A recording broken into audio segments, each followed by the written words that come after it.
que as gerações minhas de 1902, de 1904 para cá têm a ver com isso? Nada. O fato consumado deve ser aceito como tal. E é assim que, destoando daqueles que negam o direito à existência do Estado de Israel, eu tenho essa existência como um fato consumado. Mas vejam bem, é preciso lembrar que as circunstâncias em que tudo se passou não podem justificar a continuidade do crime ao longo das décadas, na virada do século. A coisa toda começa em 1917, quando da célebre Declaração Balfour. O que é a Declaração Balfour?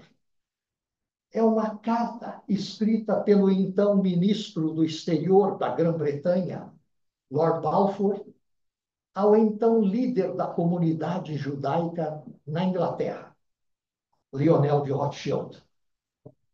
Em que ele diz o seguinte: a Palestina, hoje domínio colonial, a Palestina, o Líbano, a Síria, o que é hoje a Jordânia, tudo ali era parte do Império Colonial Otomano. Mas o Império, que tinha se associado ao eixo na guerra, estava por sofrer a derrota no final da Primeira Grande Guerra, e a Inglaterra já apostava em que territórios otomanos colonizados passariam ao seu império. E tanto apostava nisso que já fazia promessas por conta dessas aquisições. E foi nessas circunstâncias que Lord Balfour promete a Lionel de Rothschild que a Palestina poderia ser consagrada à criação de um lar nacional judaico. Espera aí, mas tem gente lá? Não, não. A respeito do tem gente lá, a declaração Balfour se exprime dizendo: mas eu queria explicar ao senhor, Lionel de Rothschild, que uma vez criado lá o lar nacional judaico, vocês precisam respeitar certos direitos de quem está lá. Que direitos? Os direitos civis e a liberdade religiosa. É um sufocamento total da cidadania que já se prometia em 1917. Um sufocamento total da cidadania. Reconheçam a eles os direitos civis de casar, comprar, vender, respirar. E a liberdade religiosa. Não hostilizem essa pobre gente pelo fato de não.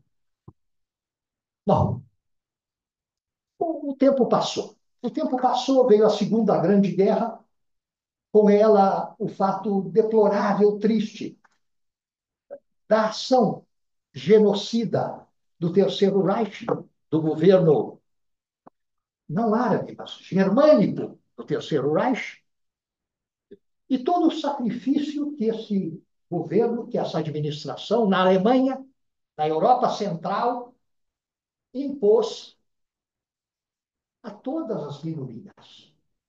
A todas as minorias. Minorias em função de opção sexual, minorias em função de raça, em função de tudo. Árabes foram perseguidos, europeus foram perseguidos, ciganos foram perseguidos, judeus foram as maiores vítimas. Numericamente, as maiores vítimas. Porque sua presença naquela parte do mundo era numericamente também muito maior. Comovido todo o mundo depois do triunfo dos aliados na Segunda Grande Guerra e da revelação dos horrores do Estado nazista, resolveu-se e se fez isso no âmbito das Nações Unidas, criar em 1948 na Palestina o Estado de Israel. É muito importante que retenham na memória esse detalhe.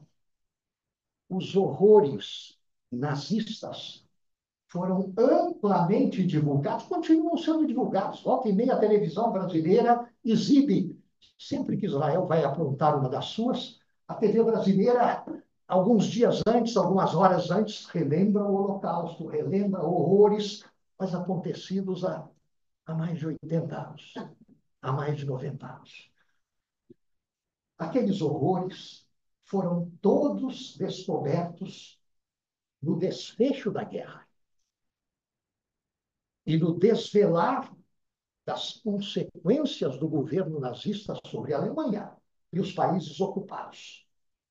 Nada transpareceu antes, tirando ali a meia dúzia de capangas imediatos de Adolf Hitler.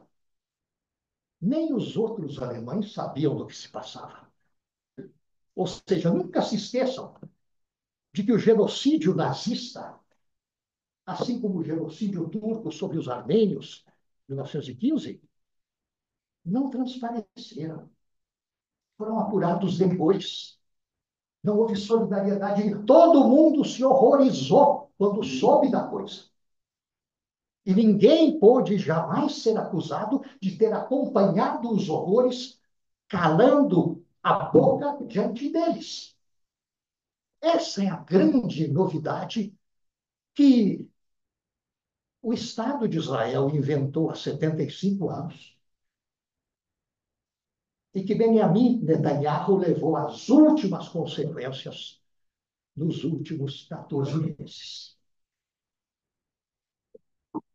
Quando, no ano de 1948, aconteceu na Palestina aquilo que os palestinos e os historiadores em geral chamam de Nakba, palavra árabe para catástrofe, a implantação do Estado de Israel à base do terrorismo. É espantoso que o governo deste país use tão frequentemente o argumento antiterrorista se o terrorismo foi levado às suas últimas consequências lá para a implantação do Estado de Israel no ano de 1948, usando-se de todos os métodos possíveis e imagináveis, desde o assassinato puro e simples, como do Conde Folke Bernadotte, o mediador das Nações Unidas, para lá enviado, até os deslocamentos forçados, o esbulho da terra palestina, a expulsão dos seus ocupantes legítimos. Vejam, em novembro de 1948, aquelas cabeças festivas que criaram o Estado de Israel caíram em si, viram o que tinham feito. Quando das primeiras matanças, quando dos primeiros deslocamentos, quando das primeiras usurpações territoriais, caíram em si. E aí, resolução das Nações Unidas, devolvam imediatamente as terras usurpadas, devolvam as populações palestinas deslocadas às suas origens. E começa aí, na proximidade do Natal de 1948, a longa história de total cinismo na desobediência por Israel de tudo que a pobre Organização das Nações Unidas decidiu a respeito das suas façanhas. Agora, há pouco tempo, a professora Arlene sabe desse fato, o presidente Emmanuel Macron, tão alegre na praia de Copacabana esses dias, o presidente Emmanuel Macron, que foi um dos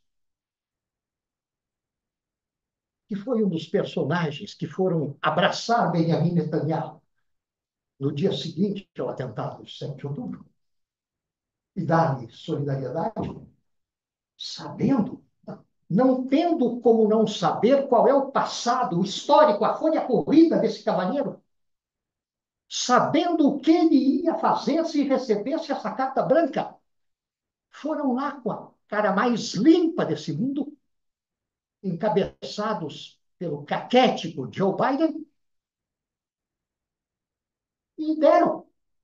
e deram essa implícita autorização de vingança sob o nome de defesa de Israel.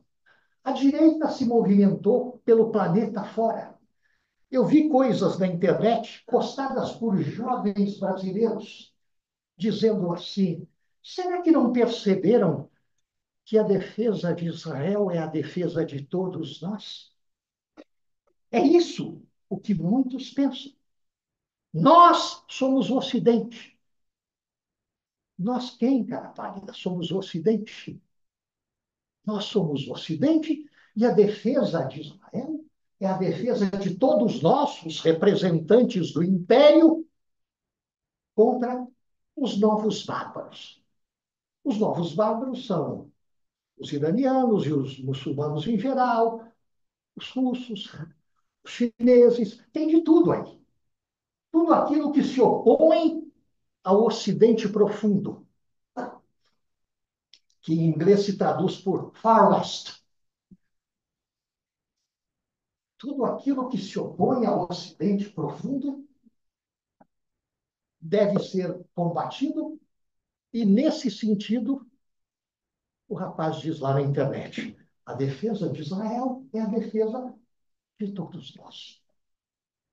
Bom, mas voltando a Emmanuel Macron, houve um dia em que, já não tendo mais o que destruir em Gaza, já não tendo mais a quem matar em Gaza,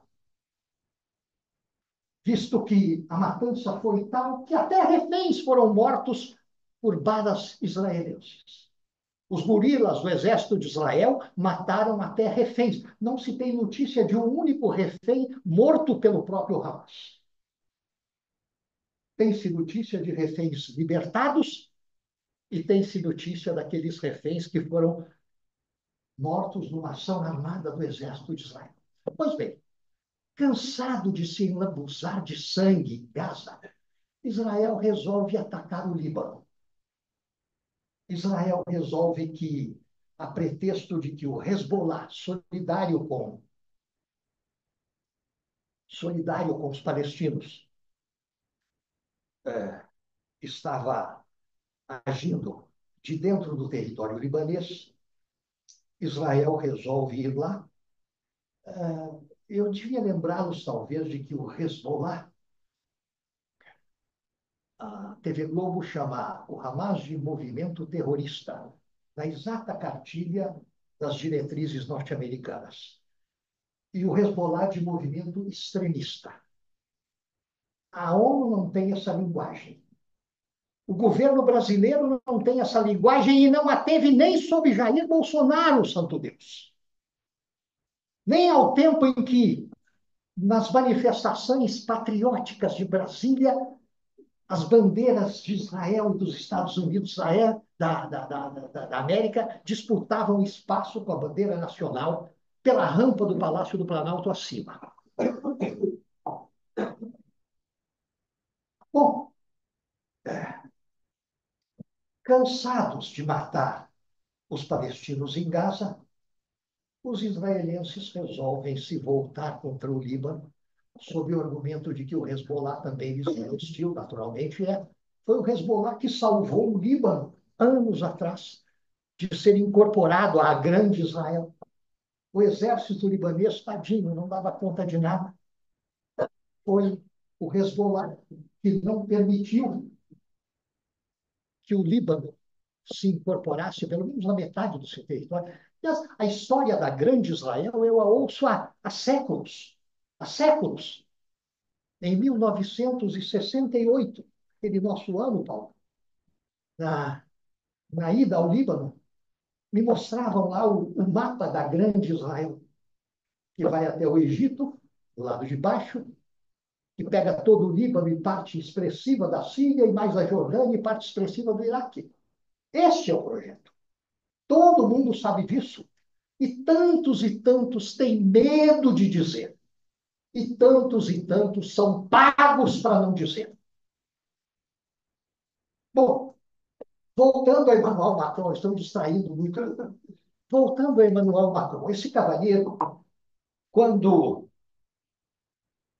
as tropas de Israel viraram os seus cano dos seus tanques para o lado libanês, quando os bombardeios no Líbano começaram, foram atingidos no sul do Líbano vários soldados estrangeiros a serviço das Nações Unidas.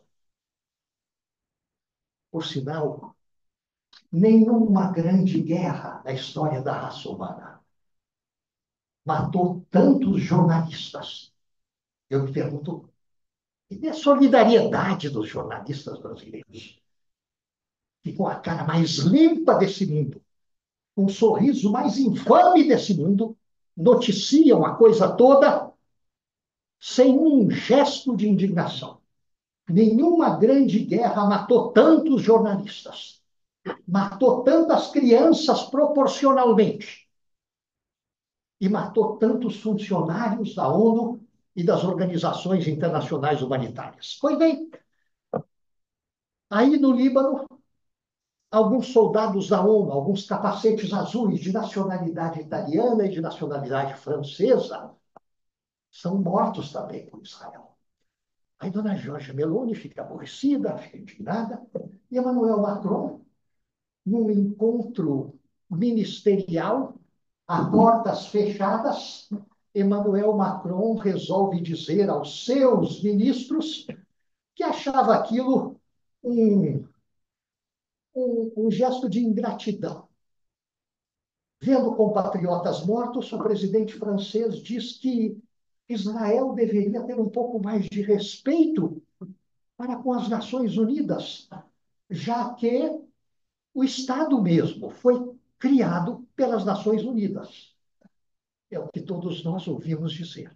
E nesse momento, não apenas o governo Netanyahu, mas várias organizações sionistas, na França mesma, e em alguns outros lugares. Nem sei se por aqui também alguém não veio com esse argumento. Israel protesta firmemente contra a afirmação de que ele, o Estado de Israel, foi criado pelas Nações Unidas. Ele foi criado pela vitória na Guerra da Independência. Santo Deus! Estão chamando a Nakba de Guerra da Independência.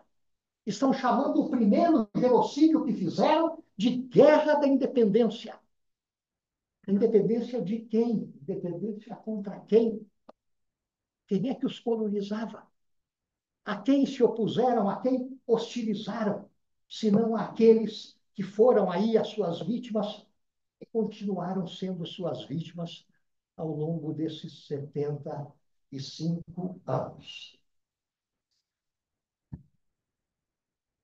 Eu não queria lhes dizer mais do que isso, mas fazer um comentário final. É possível, sim, que dessa nossa chegada ao fundo do poço, o fundo do poço das instituições internacionais, do direito internacional, da ideia de civilização ocidental e de humanidade ocidental. É possível que, chegados que estamos no fundo do poço, alguma coisa, vários teóricos de ciência política entendem isso, que é preciso chegar a esse ponto de não retorno para ver daí, numa explosão como o Big Bang, ver daí surgir alguma claridade no cenário, ver daí surgir algum caminho que nos tire de toda essa catástrofe. É possível que isso aconteça. Mas se isso não acontecer, eu tenho dito, a professora Adele também sabe disso, e Paulo sabe,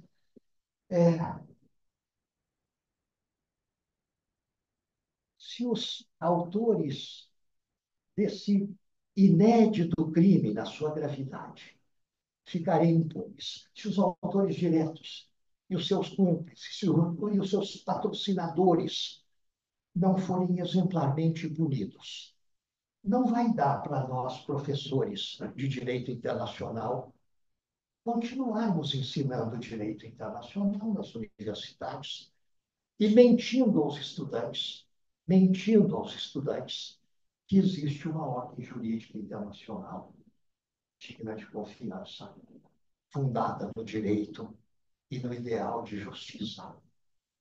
Tudo o que estamos vendo neste momento é o desmoronar da ideia de que a civilização ocidental tinha alguma credibilidade, da ideia de que daí fluía alguma humanidade. Não sabemos, em virtude do resultado das últimas eleições nos Estados Unidos da América, e não apenas lá, o que vai acontecer nos próximos tempos. Mas tudo é possível. Tudo é possível, e é possível à luz da ideia de que a situação que estamos vivendo hoje não tem como se deteriorar mais. Não tem como se deteriorar mais.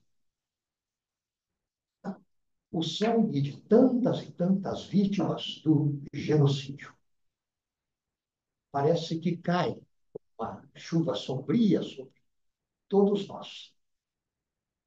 Os que falamos aquilo que tinha que ser falado, conseguiremos encarar o travesseiro e ter a consciência limpa por não termos calado. Eu me pergunto se, além da punição dos grandes culpados por essa tragédia, não faria sentido desejar também a contrição, a humilhação de todos os que diante dela calaram. É o que, na realidade, eu espero. Muito obrigado.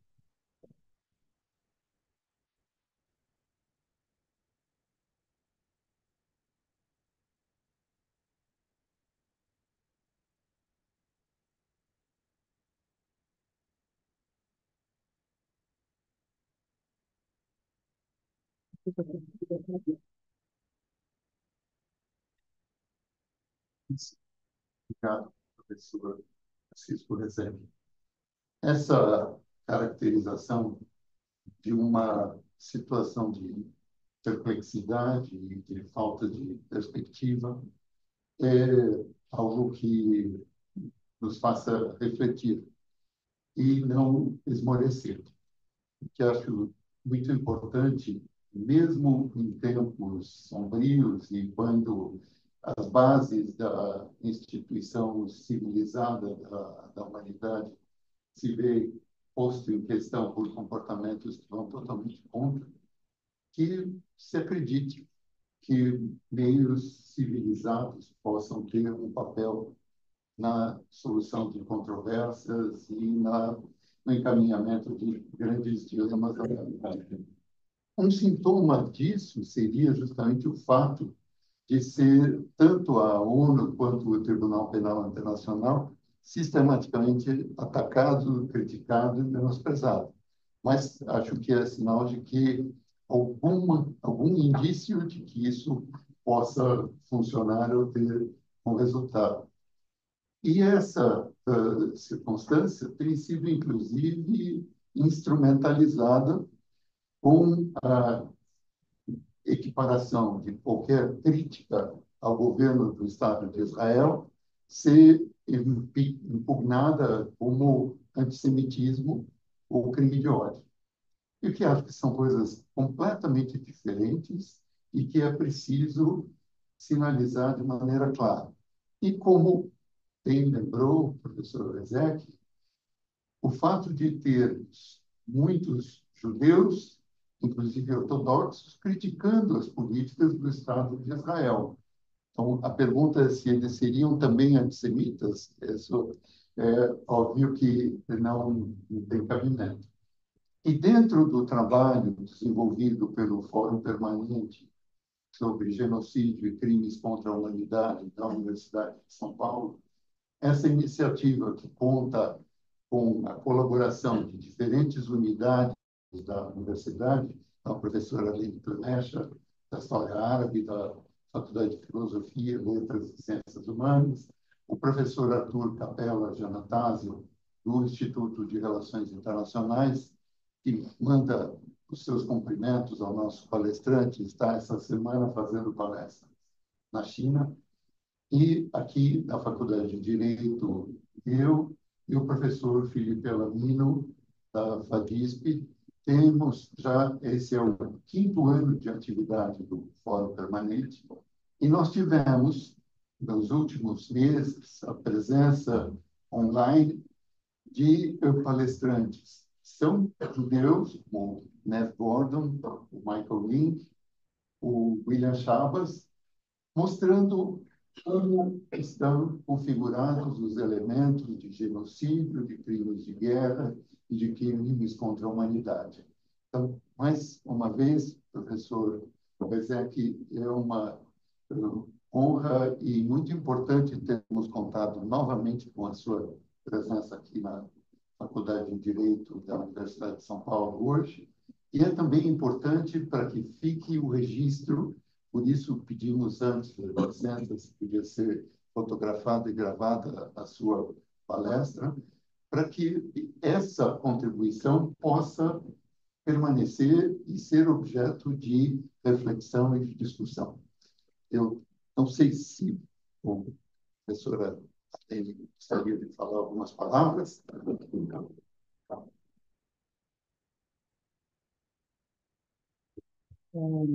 Não, pelo contrário, assim, eu queria, na verdade, colocar uma questão, e eu acho, não, Paulo, que a gente vai abrir para também outras questões. Já que o professor Paulo passou a palavra para mim, eu vou deixar aqui a minha questão para o professor Francisco Rezec. O que, vindo para cá, né, pensando sobre o tema da palestra, da sua presença aqui para falar sobre ela, sobre né, essa palestra, me vi pensando que em 29 de novembro de 1947, a ONU, depois de 5 meses discutindo, menos de 5 meses, né, discutindo na United Nations Special Committee on Palestine, discutindo diferentes formas de resolver o conflito, né, que o próprio mandato britânico outorgado pela Liga das Nações tinha criado, porque antes sempre houve convivência entre muçulmanos, cristãos e judeus na Palestina, não havia um problema, né? O problema veio com a penetração externa, tanto de um sionismo trazendo, né, os judeus da Europa do Leste num movimento político, ideológico, e o imperialismo britânico se colocando como guardião porque tinha seus próprios interesses. Então, foi tudo político, não havia problema entre as comunidades até então, né? Foi completamente político e quanto mais milenar, não se trata de nenhum problema milenar, é contemporâneo e político. Então, ele foi, assim, digamos assim, consumado, né? Quando, em 29 de novembro, a recém-criada ONU votou com a presidência de Oswaldo Aranha, do Brasil, que favoreceu, manobrou, para falar muito claramente naquela sessão, para favorecer a aprovação da partilha, sem mandato oficial do Brasil para fazer isso, mas ele, que era muito próximo dos Estados Unidos e foi convidado na sequência para jantar na Casa Branca, né, logo depois dessa sessão, o que também ia contra os interesses brasileiros, digamos assim, né? Ele não sofreu nenhuma represália por ter feito isso. Mas aquela votação ignorou completamente algo que era muito claro, que a votação pela partilha, com a ideia de criar um Estado que fosse judeu e outro Estado palestino, né? Iria criar uma limpeza étnica. E aquele processo não levou em consideração, eventualmente, já que queriam votar dessa forma absolutamente errada, né, imperialista, colonialista, de atuar no mundo, um mecanismo para prevenir a limpeza étnica. Morreram 15 mil palestinos em 48. Não é pouca coisa. Onde foi criado Israel, foram expulsos 800 mil palestinos, 750, 800 mil, sobraram 100 mil. Isso é expulsão total de uma população. É uma limpeza étnica total que aconteceu ali em 48. Né? Então, tem esse fato político extremamente grave. Né? E pouco tempo, isso 47 para 48. A data, eu acabei de pegar aqui, em 10 de dezembro de 48, no mesmo ano, foi emitida a Declaração Universal dos Direitos Humanos. Em 11 de dezembro, foi aprovada a Resolução 194, que outorga aos palestinos, confere aos palestinos o direito de retorno, né? Então, você tem no mesmo ano, e aliás, em 45 foi criado a ONU, mas em 48 a Declaração Universal dos Direitos Humanos, no mesmo contexto político de pós-catástrofe da Segunda Guerra Mundial, né, se constrói o direito internacional com a ONU, com a Declaração Universal dos Direitos Humanos, se coloca os alicerces do que veio a ser todo o direito internacional daí para frente, e no mesmo ano se aceita e se ignora o direito internacional ao aceitar a partilha da Palestina, a limpeza étnica dos palestinos e ignorar o direito de retorno, que foi votado em 11 de dezembro também. Então, naquele mesmo contexto, houve uma situação que criou e destruiu as bases do direito internacional. Dá para pensar dessa forma?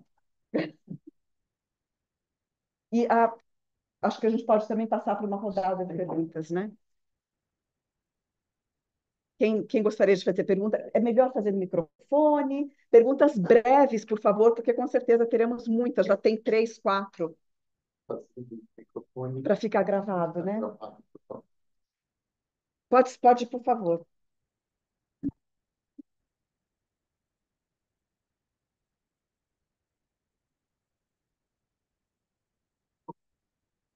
Meu professor Carmelo, professor Arlene, professor Rizek, eu gostaria de fazer uma pergunta pensando não só na questão envolvendo o genocídio em Gaza, mas também pensando na recente opinião consultiva da Corte Internacional de Justiça de 19 de julho, 20 anos depois da opinião consultiva em relação ao muro, sobre as práticas e políticas de Israel, inclusive confirmando a violação do direito de autodeterminação do povo palestino, como também uma possível violação do artigo 3º da Convenção em relação à discriminação racial. Eu gostaria de perguntar ao senhor, também pensando nas notícias recentes de políticas de assentamento que estão sendo promovidas por Israel, de planejamento para assentamentos em Gaza, quais medidas, pensando na eventual força coercitiva do direito internacional em relação à publicação de sanções ou mesmo a possibilidade de execução pelos países das Nações Unidas de resoluções do Conselho de Segurança, por mais ilusórias que elas pareçam ser em relação a um veto imediato ou a uma negação imediata da parte dos Estados Unidos, que outras políticas, países, principalmente do sul global e agora do arranjo do BRICS, poderiam realizar em relação à proteção de um direito imediato à autodeterminação do povo palestino em relação à inteireza de seu território. Muito obrigado.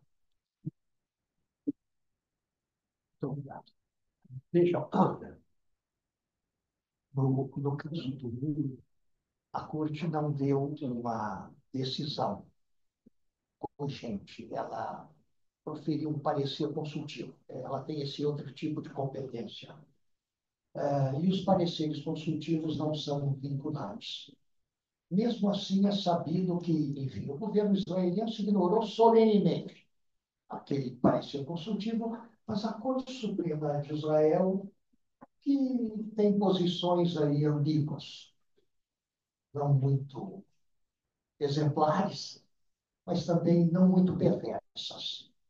Ou seja, há uma diferença de tom entre o que faz o governo israelense e o que faz a Corte Suprema de Israel. Mas, de qualquer maneira, o governo israelense pôde dar as costas para o parecer consultivo por força da sua não cogência jurídica. Agora, no caso da ocupação da Cisjordânia, e no próprio caso do genocídio, a sentença vem aí. E eu espero que ela seja unânime ou quase unânime, com um voto vencido, quem sabe, do juiz ad hoc israelense. Mas vamos esperar pela decisão relativa ao crime de genocídio. Nós já temos decisões relativas à ocupação da Cisjordânia, a ilegalidade flagrante dessa ocupação. E diga-se de passagem, a Corte ali teve acesso a coisas que ela já sabia e algumas das quais ela não sabia ainda. Mas o quadro, embora na Palestina tenha sido derramado sangue humano em muito maior profusão, o fato é que, sob a ótica jurídica, a perversidade da situação criada por Israel na Cisjordânia é maior. É maior. Porque ali não são apenas os militares, não são apenas os gorilas do exército israelense, mas são os colonos, de kippah na cabeça, e com todos aqueles sinais de fé num Deus em que eu duvido que eles acreditem muito, mas acreditam nele só para acreditar que ele deu a eles aquela terra, imemorialmente.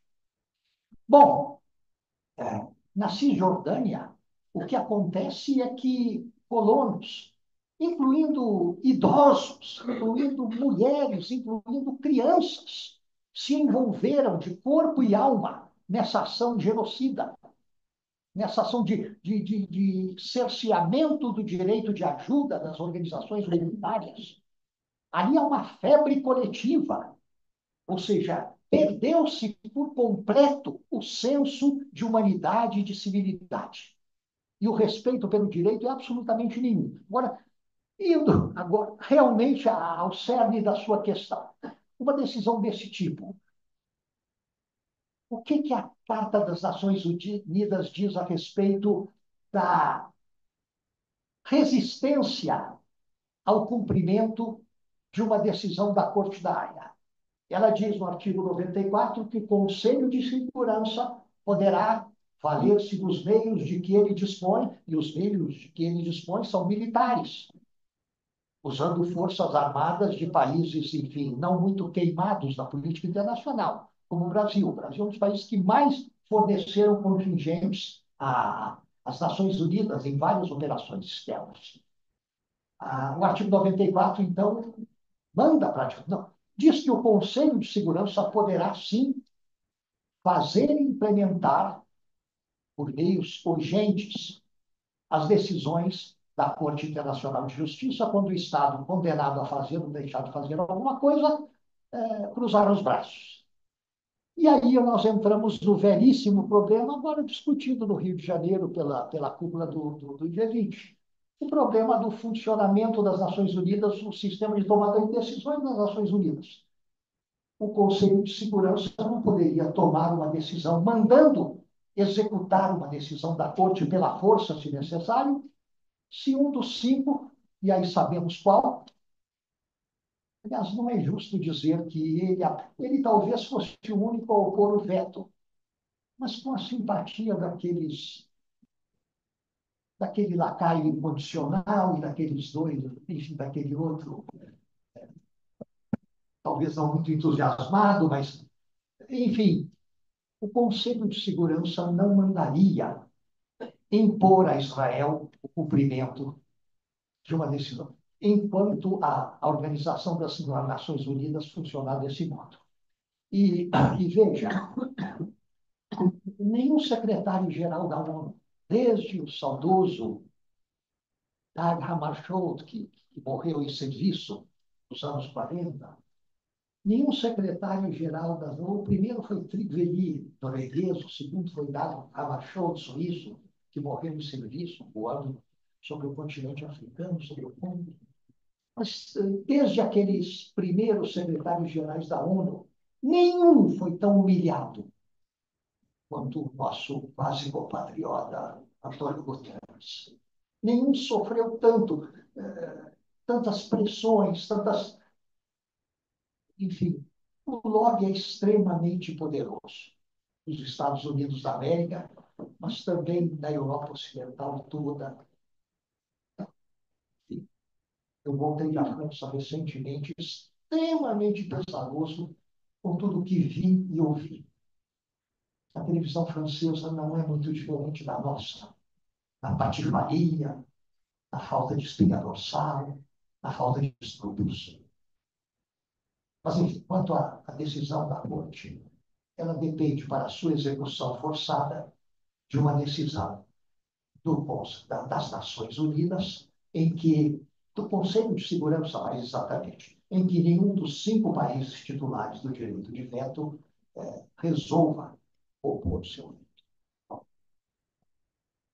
Mais perguntas? E o fato da Assembleia Geral ter dito que deveria ser desocupada em um ano, então, antes da omissão.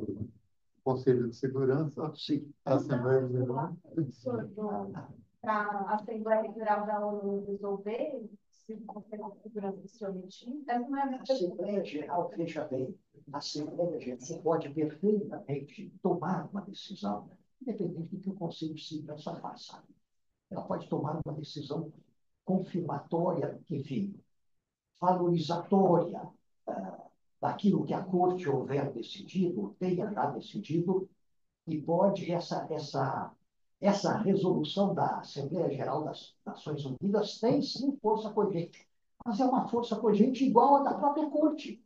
Ou seja, a Assembleia Geral não dispõe de contingente militar à sua disposição. É uma questão, então, a Assembleia Geral, em tudo que é possível, passar por cima do Conselho de Segurança com efetividade, ela o faz. O Conselho de Segurança não queria que se pedisse uma opinião consultiva da Corte sobre o muro. Os Estados Unidos e outros países fizeram uma pressão intensa contra, com o argumento ridículo de que a questão do muro, como a questão palestina em geral, não é uma questão jurídica, e sim uma questão política. E essa questão política já está sobre a mesa do Conselho de Segurança. Há aí uma espécie de dispendência. Ao que a Corte replicou com energia. Está na mesa do Conselho de Segurança há 60 anos e não resolve nada. E chamou assim a CPT e deu parecer consultivo contra a vontade de vários países. E com um único voto vencido na preliminar, o do juiz judeu norte-americano Thomas Morgenthau. Ninguém mais tomou esse, nem mesmo a juíza britânica, Rosalind Higgins, que também é judia, que ocuparia a presidência da Corte poucos anos depois. Até ela votou com a maioria, uma decisão de 14 votos. Né? Mas, enfim, é isso. A Assembleia Geral pode, sim, ignorar o Conselho de Segurança e fazer as coisas à maneira dela, na medida em que ela pode implementá-las também à sua maneira, pedindo para ser consultivo à Corte, divulgando isso ou aquilo, falando. Mas e aí? E o aparato militar para garantir o cerceamento da rebeldia de um país não apaixonado pela lei internacional? Isso a Assembleia não tem isso. Vamos primeiro para a pergunta aqui, depois da sua. Acho que a gente podia pegar um bloco de perguntas, né, para agilizar, talvez. A sua e tinha mais uma aqui, né? Isso. Bom dia, eu gostaria de cumprimentar a mesa, meu nome é professora Regiane. Eu aprendi muito hoje, assim, mesmo sendo um tema que a gente vem discutindo com certa frequência, agregou muito no debate. E eu gostaria de trazer a atenção para um ponto um pouco mais micro do nosso contexto universitário. Hoje a gente tem na USP 5 alunos sendo processados pela reitoria no processo administrativo, com o risco de serem expulsos após uma manifestação política feita em uma assembleia de estudantes em prol da Palestina. Então, foi um ato organizado junto com o Comitê Estudante em solidariedade ao povo palestino da USP, né? E essa assembleia realmente foi feita com o fim de mobilizar os estudantes a começarem a discutir mais a luta do povo palestino e o genocídio que tem acontecido por parte do Estado de Israel. Só que existe um movimento sionista também de repressão muito forte na USP de forma institucional. Esses alunos eles estão sendo processados pela própria reitoria, com apoio também do que vem sendo um movimento de privatização muito grande da universidade. E aí não é bonito apoiar a Palestina, não é lucrativo apoiar a Palestina. Então, nesse cenário, eu gostaria também de saber a perspectiva do senhor em relação a quais são os papéis que o espaço acadêmico tem em relação à luta do povo palestino, qual o papel que a academia tem de luta ativa, principalmente nesse cenário de repressão, por exemplo, na USP, em que o nosso próprio regimento disciplinar ele proíbe diversas manifestações políticas, ele é da época do tempo da ditadura. Então, gostaria de saber como a gente consegue manter essa luta ativa no ambiente acadêmico, qual que é o nosso papel como estudantes, como produtores de pesquisa. É isso. Muito obrigada.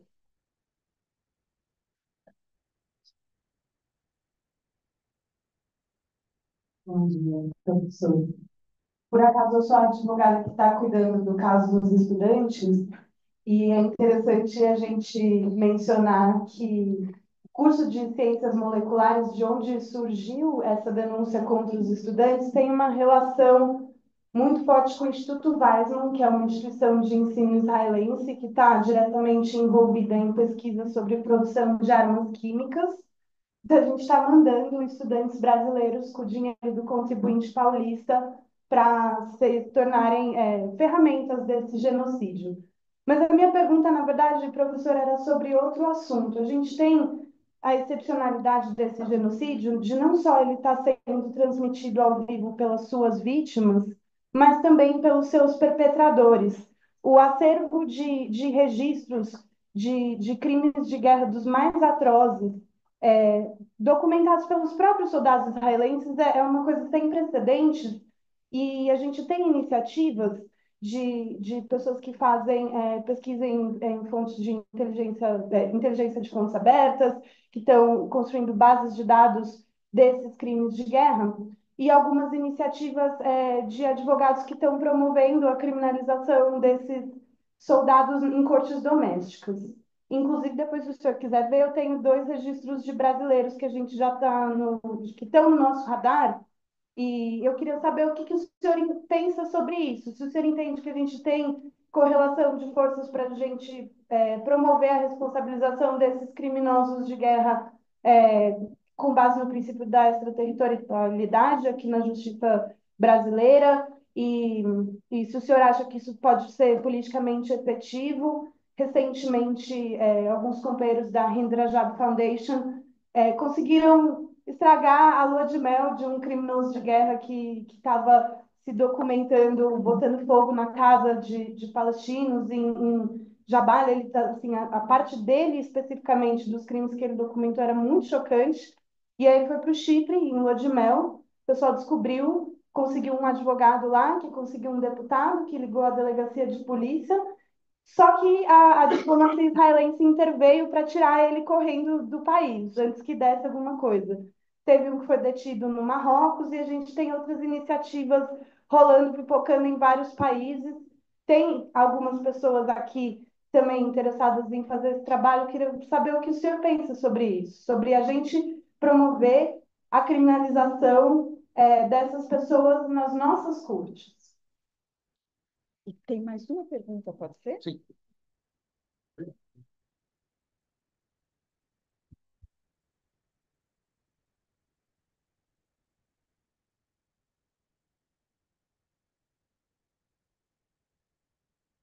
Bom dia. Primeiramente, gostaria de passar os agradecimentos à excelente palestra da mesa. Mas eu tenho uma pergunta no sentido de entender mais a questão do contexto político atual. Obviamente, que nem o senhor mencionou, o Estado de Israel sempre esteve fundamentado em relação ao direito internacional, a discussão dos palestinos, a questão da DACA e tudo mais. Mas com a intensificação sobre o governo do Benjamin Netanyahu, eu fico curioso com relação a qual dessas violações mais patentes e recorrentes ao direito internacional tem a ver também com o contexto político interno do Estado de Israel, com a questão da coalizão política da extrema-direita, com os judeus ortodoxos e todas as pessoas que não aceitam de jeito nenhum fazer nenhuma negociação com representantes do Estado palestino. E a questão também do enfraquecimento dos checks and balances democráticos, a questão da autocracia legalista, o enfraquecimento do sistema judiciário dentro do governo Netanyahu. Eu gostaria de saber a opinião do senhor a respeito dessa questão. Eu vou inverter a ordem e responder primeiro, segundo e terceiro.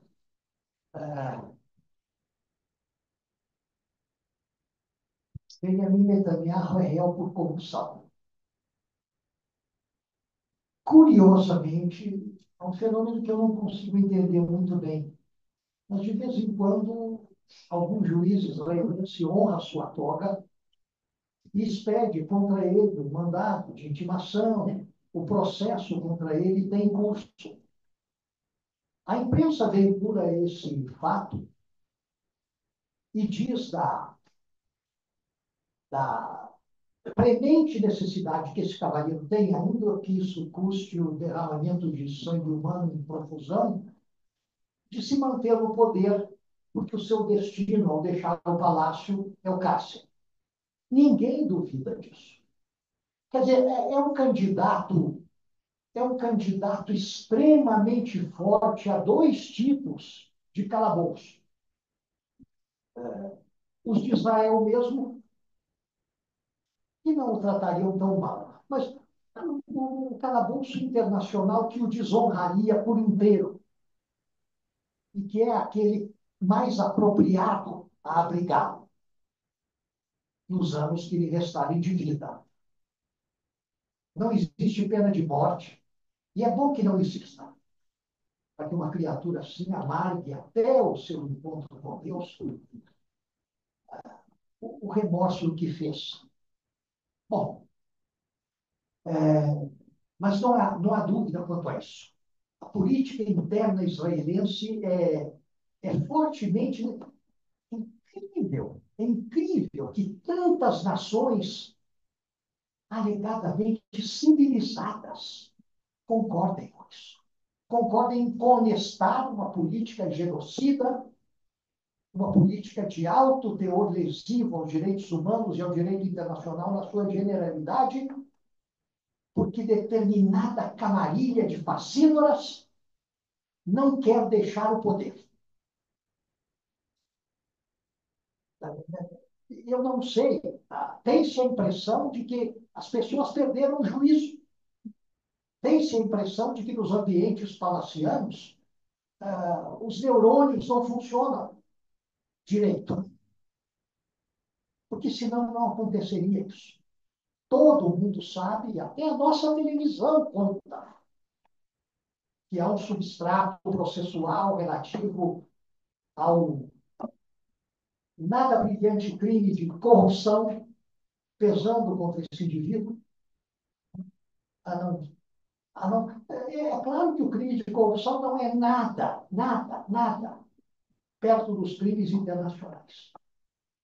Mas, enfim, é sabido que, perante a própria justiça de Israel, ele corre esse risco. A sua questão. Podemos sim. O princípio da justiça universal autoriza a justiça. Os nossos juízes não são ativistas. Ou seja, um juiz brasileiro não processaria, à base do princípio da justiça universal, um criminoso de guerra não dotado da nacionalidade brasileira e havendo delinquido, havendo cometido crimes de guerra ou crimes contra a humanidade fora do território nacional, a não ser que ele viesse parar dentro do nosso território. Tipo um Ortega, onde dezenas de milhares deles vão, depois terminam sendo militares. Nós temos. É claro que isso pode ser instaurado. E teria um efeito publicitário, um efeito promocional importante. Mas o juiz se defrontaria na hora final com o seguinte: a acusação refere-se a crimes previstos em tratado internacional de extrema gravidade, cometidos, entretanto, fora do Brasil, por pessoa não dotada da nacionalidade brasileira. E não funcionando aí também o chamado princípio da defesa. Não são crimes contra a fazenda pública brasileira ou contra a vida e a integridade física do presidente da República, etc. Nessas circunstâncias, nós temos sim competência, mas vamos ver se a pessoa está entre nós. E aí o juiz pode sim esquentar o processo, emitindo mandados de prisão e pedindo que a Polícia Federal saia à cata da pessoa.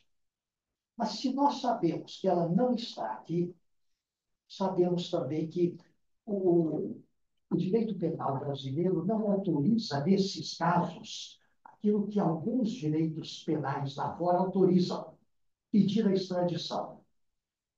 Por exemplo, fulano não está aqui, mas está num resort aqui nas Bahamas. Vamos pedir a extradição, isso nós não fazemos. Isso nós não fazemos. Nós exigimos, para que funcione o princípio da justiça universal, nós exigimos que esse sujeito, sem nenhum outro vínculo com o Brasil, esteja disponível em nosso território. No caso Hieródia, por exemplo, o juiz belga expediu mandado de prisão contra um congolês, encontraram no Congo, né? A corte evadiu-se no aspecto principal da questão, que era saber se a Bélgica tinha ou não competência à base do princípio da justiça universal, mas a corte ficou só na questão da imunidade do ministro e não disse mais nada. Agora, veja bem, eu encaro com muita simpatia esse tipo de ativismo.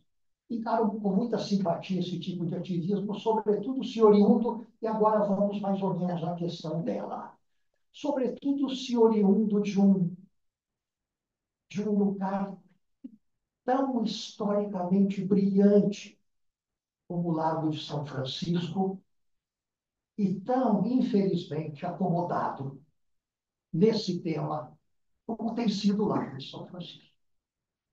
Meses atrás, a Faculdade Nacional de Direito do Rio de Janeiro, antiga Universidade do Brasil, já promovia eventos de grande impacto sobre a questão do genocídio palestino. A USP se movimenta, enfim, o que dá para perceber, o professor Casella, o professor Arlene sabem muito bem, é que há uma comunidade antagônica, digamos assim, de grande poder de pressão. E essa comunidade age de todos os modos possíveis. Eu cheguei a receber um telefonema anônimo me pedindo que não desse entrevista ao Breno Altman. Fale o que quiser, onde quiser, mas não dê entrevista ao Breno Altman. Bom, dei entrevista com muito prazer. Mas vejam bem, eu fico impressionado com o fato de que, em inúmeros países, injustiça seja feita, sobretudo nos Estados Unidos da América. O meio universitário se manifestou pró-Palestina com muito mais energia. Lá onde o lobby campeia solto, lá onde o lobby cavalga sobre todos, lá onde o lobby desmoralizou e depôs reitores de universidades. Não apenas bateu em estudantes, tirou estudantes da praça, prendeu estudantes, mas defenestrou reitores de universidade. Por acaso eram mulheres, em vários estados da federação, por conta disso, da solidariedade à causa palestina, da oposição ao genocídio e da resistência que isso produz. Veja bem, nós não podemos perder a verticalidade da espinha dorsal. Não podemos. Por mais que isso nos custe, temos que manter acesa a chama da resistência a tudo que se oponha ao direito e à civilização. Porque essa é mais que nenhuma outra uma questão civilizatória. Há muitos anos, em Estocolmo, 1972, quando na primeira conferência relativa ao meio ambiente, a delegação brasileira, vejam, na conferência de Estocolmo, em 1972, falava-se apenas em meio ambiente. O binômio meio ambiente e desenvolvimento veio em seguida, por obra e graça da delegação brasileira, do Miguel Osório, na época, que disse: compenetrem-se todos de que não devemos esquecer que a pior das formas de poluição é a miséria. De tal modo, é preciso sempre combinar os dois objetivos: a preservação ambiental sustentável, de tal modo que, enfim, promovamos um desenvolvimento sustentável. O desenvolvimento que nos livre da miséria e que observe os parâmetros de proteção ao meio ambiente. Por isso, a Convenção, o Encontro do Rio de Janeiro de 1992, já não falava mais só em meio ambiente, mas sim em meio ambiente e desenvolvimento. E agora, em Natal, quando o professor Wagner Menezes, que todos conhecem, promoveu lá o encontro dos internacionalistas do Brasil, pediu que escrevesse a carta aos internacionalistas do Brasil, de dizer que o tema é sustentabilidade. Wagner pediu, então, escreva a carta sobre sustentabilidade. E eu comecei a carta dizendo que não há nada mais insustentável do que o genocídio. Não há nada mais insustentável, não há nada mais sem futuro do que a eliminação violenta da vida humana. Temos aí uma luta difícil pela frente. Como eu tenho repetido, isso é um ódio ululante. Nesse tema, são muitos os que têm medo e se deixam levar por esse medo. Tomam decisões e, sobretudo, omitem-se de tomar decisões em função do medo. São muitos, embora menos numerosos, os que são subvencionados para proceder como procedem. Quando eu continuo acreditando que na nossa imprensa, em geral, o número de subornados e o número de apavorados não é muito grande, não é majoritário. A maioria faz o que faz e noticia com a cara mais limpa deste mundo o que vem acontecendo no dia a dia por estupidez, por ignorância. É a modéstia do quociente de inteligência combinada com a desinformação, com a falta de cultura, com o não saber das coisas, com não ter lido nada e não ter entendido nada. Enfim, e essa desinformação é que, por exemplo, a colônia árabe de São Paulo é colossalmente mais numerosa do que a colônia israelense. E a sua, vamos dizer uma palavra branda, timidez, a sua timidez me choca a cada dia, me envergonha a cada dia.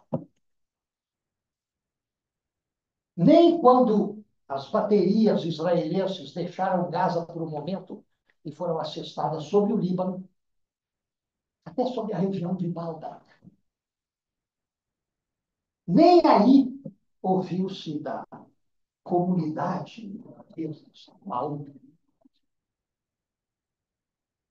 Enfim, é preciso que a gente incentive mais a coragem, o discernimento, o conhecimento das coisas e a coragem para agir. Muito obrigado.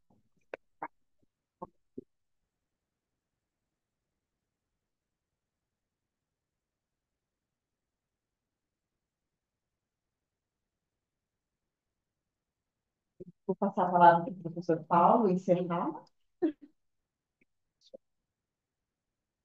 Mais uma vez, muito obrigado, professor Francisco Lezec, professora Carolina Mestre, todos presentes. E eu pedi só aos alunos da optativa de organizações internacionais me devolverem a lista e para encerrada essa sessão.